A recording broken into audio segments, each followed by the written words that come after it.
자, 안녕하세요. 17장 강의를 시작하도록 하겠습니다. 자, 이번 장에서 우리가 다룰 내용은 헬로 웹 서비스를 이용할 수 있는 클라이언트 프로그램 방법에 대해서 알아볼 거예요. 자, 근데 우리가 16장에서는 JAX RPC라는 API를 이용해서 웹 서비스 클라이언트를 구현을 해봤습니다.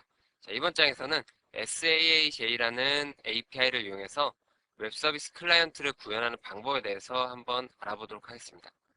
자, 우선 SAAJ가 무엇인지 한번 알아보도록 하죠. 자, JAX RPC는 RPC 형태의 동기적인 웹 서비스 클라이언트를 구현하기 위한 API를 제공을 하고 있어요. 자, 그래서 우리가 16장에서 헬로 웹 서비스를 구현한 클라이언트를 구현하기 위해서 JAX RPC를 이용해서 클라이언트의 구현 방법에 대해서 알아봤습니다. 자, 이번 장에서는 우리가 SAAJ를 이용해서 웹 서비스 클라이언트를 구현해 볼 거예요. 자, SAAJ는 뭐냐면 Solid Attachment API for Java라 그래서 첨부 파일이 포함된 솜 메시지를 여러분들이 수동으로 작성할 수 있는 API를 제공하는 것이 바로 SAAJ입니다. 그래서 이 SAAJ는 JAX RPC에 기반이 되는 API예요. 자, 우리가 16장에서 JAX RPC를 이용해서 웹 서비스 클라이언트를 구현할 때 자, 우선 JAX RPC를 이용한 클라이언트 구현 전에 WSDL 문서로부터 스톱 클래스를 생성하고 그 생성된 스톱 클래스로부터 스톱 객체를 생성한 후에 스톱 객체를 통해서 웹 서비스로 호출했었죠. 자, 그래서 여러분들은 웹 서비스가 제공하는 메소드가 마치 클라이언트에 있는 것처럼 메소드 호출만 하면 저절로 웹 서비스가 이루어졌어요. 자, 그 배경에는 스톱 객체가 여러분들의 웹 서비스 호출하는 메소드 메시지를 솜 메시지로 생성해서 웹 서비스로 호출하고 응답으로 돌아온 솜 메시지를 스톱 객체가 분석한 후에 여러분들에게 결과값을 리턴해주는 방식으로 동작을 했었죠. 자, 그러면은 이 스톱 객체가 솜 메시지를 생성을 해야 돼요. 그때 이용되는 API가 바로 이 SAAJ라는 API입니다. 그래서 이 SAAJ라는 API를 이용해서 JAX RPC의 스톱 객체가 솜 메시지를 생성하게 돼요. 그래서 이 SAAJ는 JAX RPC의 기반이 되는 API입니다. 그래서 주 목적은 첨부 파일을 포함하고 있는 솜 메시지를 작성하기 위한 용도로 사용이 됩니다. 그리고 이 SAAJ는 조금 이따 살펴보겠지만 우리 돔에서 마치 도큐먼트 객체로부터 엘리먼트를 생성하고 어트리뷰트를 생성하고 그리고 각각을 도큐먼트 객체에 붙이고 이런 식의 방법을 사용했었죠. 이와 유사한 구조로 이루어져 있습니다. 그래서 여러분들이 아마 6장에서 돔 프로그래밍 방법을 잘 기억하고 계신다면 이 SAJ API를 이용해서 솜 메시지를 생성하는 것 또한 그리 어렵지 않게 아마 작성하실 수 있을 거라고 생각이 됩니다. 자, 그럼 SAJ가 어떻게 동작하는지 알아보도록 하죠. 자, 여러분들은 이 SAJ를 이용해서 웹 서비스 클라이언트를 구현하기 위해서 여러분들은 솜 메시지를 직접 수동으로 작성하셔야 돼요. 솜 메시지를 수동으로 작성한 후에 수업 커넥션 객체를 통해서 웹 서비스를 여러분들이 호출하실 수가 있습니다. 자, 그러면은 웹 서비스로 호출했으니까 응답이 돌아오겠죠. 응답 또한 역시 솜 메시지로 돌아오게 됩니다.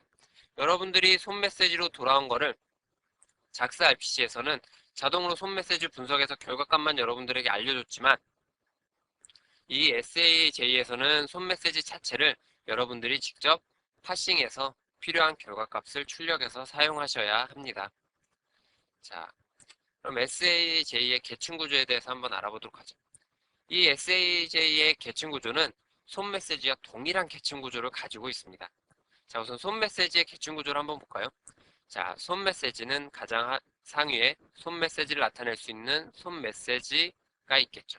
그리고 이 솜 메시지는 실제 솜 메시지를 나타내고 있는 솜 파트와 그리고 첨부 파일을 나타내고 있는 어태치먼트로 구성이 되어 있습니다. 자, 솜 파트 안에는 실제 솜 메시지를 담고 있는 솜 봉투인 솜 인벨롭이 있겠죠. 그리고 이 인벨롭 안에는 솜 메시지의 부가 정보를 나타내고 있는 솜 헤더와 그리고 웹 서비스 호출하기 위한 실제 정보가 기술된 솜 바디를 담고 있을 거예요. 그리고 솜 헤더와 솜 바디 안에는 어떤 내용들이 있겠죠. 그리고 솜 메시지의 하나의 구성 요소인 어태치먼트는 첨부 파일을 나타내는데 첨부 파일이 무엇으로 이루어져 있는지를 나타내는 마임 헤더와 그리고 첨부 파일의 실제 내용을 가지고 있는 컨텐츠로 구성이 되어 있습니다. 자, 이거를 SAAJ의 API로 그대로 옮겨 놓은 게 바로 이 그림이 되겠어요. 자, SAAJ API를 이용하기 위해서는 javax.xml.soap이라는 패키지를 인풋하셔서 사용하시면 됩니다. 그래서 가장 상위에는 솜 메시지 클래스가 있어요. 솜 메시지 클래스는 솜 파트 클래스와 어태치먼트 파트 클래스로 이루어져 있습니다. 실제 솜 메시지를 나타내고 있는 솜 파트 클래스는 솜 인벨롭 인터페이스를 가지고 있어요.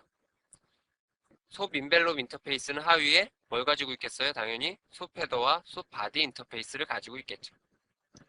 그리고 이 솜 헤더와 솜 바디 안에는 각각의 내용을 나타내는 어떤 구성 요소가 있을 거고요. 그리고 솜 바디는 솜 바디 안에는 솜 메시지에 펄트 메시지를 포함할 수 있죠. 어떤 에러 메시지를 포함할 수 있어요. 그 에러 메시지를 나타내는 솜 폴트 인터페이스를 가지고 있습니다. 자, 보시면 알겠지만 솜 메시지의 계층 구조나 SAAJ를 이용한 프로그래밍에서 우리가 이용할 수 있는 클래스나 인터페이스의 구조 또한 동일하다는 것을 알 수가 있어요.